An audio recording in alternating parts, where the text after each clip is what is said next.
Xi Jinping is looking to then now be seen as the peacemaker in Ukraine. We've seen that already with his so-called peace deal that he set out publicly. So this will be an opportunity for him to further present himself as that.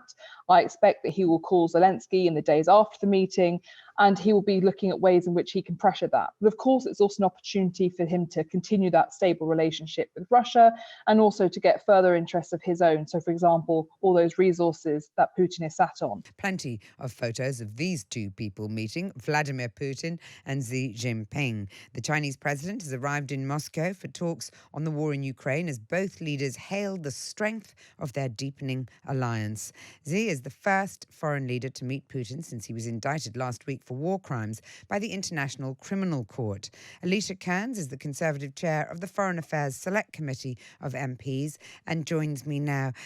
Alicia, I presume that these sorts of visits are planned ages in advance, but I did wonder what you make of the timing of it, just days after that indictment.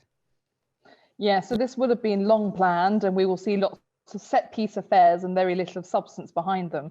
But it does say a lot when Xi Jinping is happy to travel to Moscow, given that Putin was just indicted for a form of genocide, which is the abduction of children and the attempt to force them to give up their Ukrainian heritage and forget who they are. So what does it say about the relationship then between China and Russia? Because in a way, it makes China look slightly weak. So I don't think it necessarily changes our understanding of the relationship, because the reason why Xi Jinping is interested in Putin and Russia is survival. So essentially, they've got an incredibly long land border. It's really important for Xi Jinping that Russia is subdued. They need them to be subservient to China and continue to maintain that peace, because A, it means that China isn't worried about Russia's activities along its borders, and there is a history of conflict between the two along their borders. But it also makes sure that Xi Jinping doesn't end up with a Western democratic rules-based system person on his doorstep, because that's the last thing he needs. So it's all about Xi Jinping's survival at home, his foothold. But also they have long-standing other interests. So, for example, economics. You know, Russia has a lot of commodities it's trying to sell. It needs access to technology, which China has. And their political interests are entirely aligned. So sovereignty over individual rights. We know that Xi Jinping attended Putin's birthday party a few years ago as the only non-Russian individual. They have an affinity between them because they're also the same generation with the same approach to governance. So who is the Greek bearing gifts here, would you say? Who's sort of carrying the strength in this meeting today, and what will they hope to take away from it?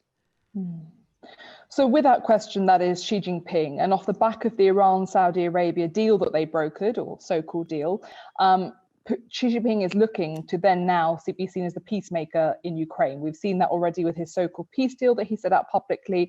So this will be an opportunity for him to further present himself as that.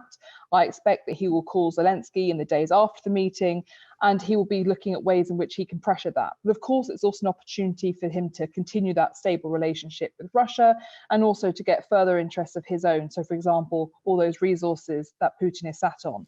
So it really is Xi Jinping that's in control of this relationship. The former National Security Advisor, Lord Sedwill, said this morning that so far China has been really careful with how they've managed the war in Ukraine. But do you worry at all that China's going to commit more to Putin than warm words and gestures of solidarity? I mean, that's obviously, you know, the dynamic will change a lot if Xi agrees to supply lethal weapons to Russia, for example. So although publicly China's taken quite an abstentionist policy, and this all goes all the way back to 2014 with Crimea, where again they took a similar approach, the reality is they have been providing non-lethal support to the Russian government in forms of intelligence and diplomacy.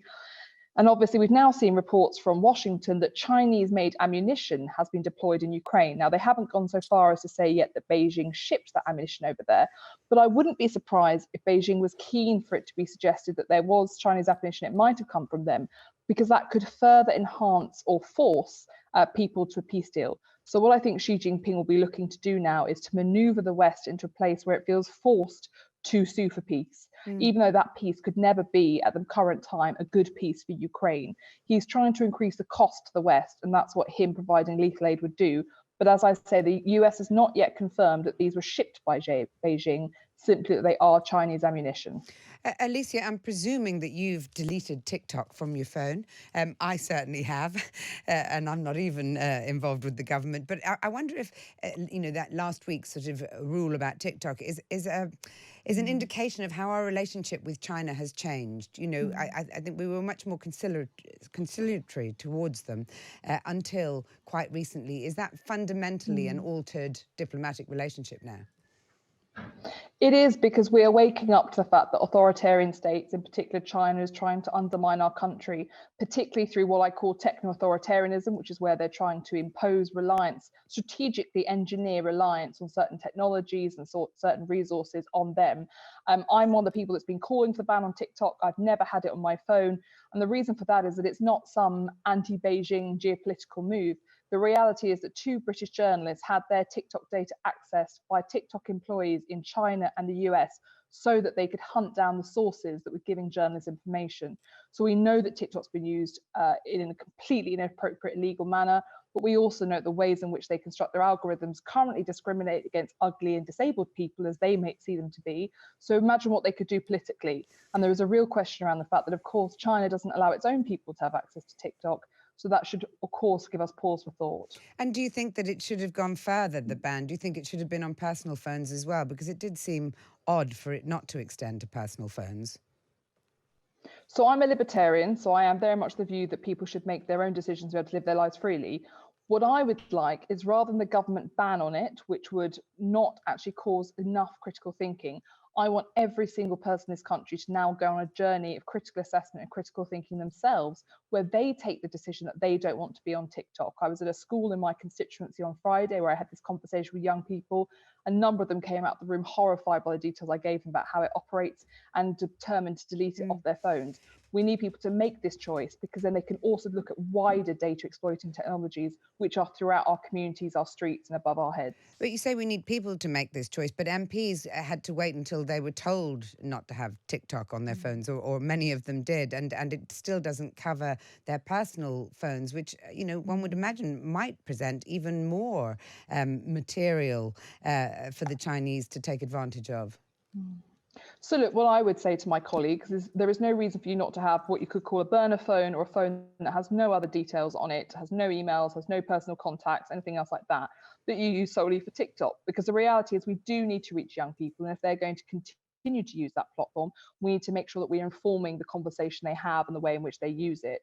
But no, I've never had it. I won't be using it. And I hope that colleagues and people across the country take the decision now to recognise that these regimes are trying to insert these technologies into our lives, and we need to actively have a conversation about that and decide not to allow them to steal and exploit our data. I really appreciate your time today. Thank you very, very much for joining me. That was Alicia Kearns, Conservative. No, thank you. It was a pleasure to have you. Thank you. That was Alicia Kearns, Conservative Chair of the Foreign Affairs Select Committee of MPs.